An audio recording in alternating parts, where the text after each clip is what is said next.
4 decades, he has served his community as a police officer, and now in just a few short weeks, South Sioux City Police Chief Ed Mahon will hang up his badge. That's right, and KTV's Katie Koppel sat down with Chief Mahon ahead of his retirement. My name's Ed Mahon, and I'm the Chief of Police for the South Sioux City Police Department. I've been employed with the department 42 years, and the last 9.5 years, I've been the Chief of Police. South Sioux City Police Chief Ed Mahon is preparing for his next career milestone, retirement. October 24th is my last day.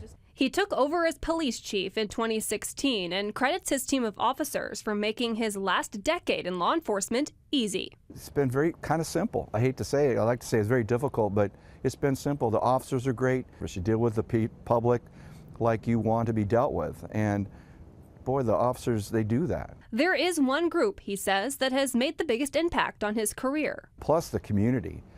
Jeepers, this community is something. Every time we turn around, they're trying to show their support. The worse it gets for police in other areas in the country, the more they show that they support us. Chief Mahon has spent his entire career in uniform here with the South Sioux City Police Department. But this wasn't just some community he landed in after college. This is his hometown.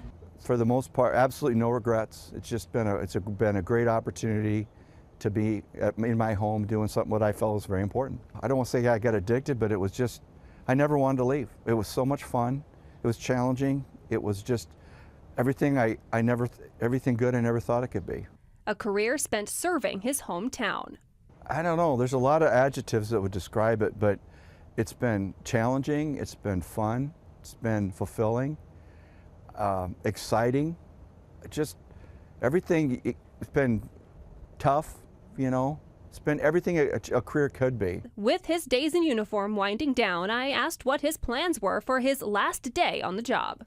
I might get in a marked unit and drive around and try not to get in trouble, but that might be Maybe the last day. Maybe the last day, see if I can go out and about and not get in any trouble. That'd be good. In South Sioux City, Nebraska, Katie Koppel, KTIV News 4. Chief Mahon's last day with the department is October 24th. A new police chief has not yet been named.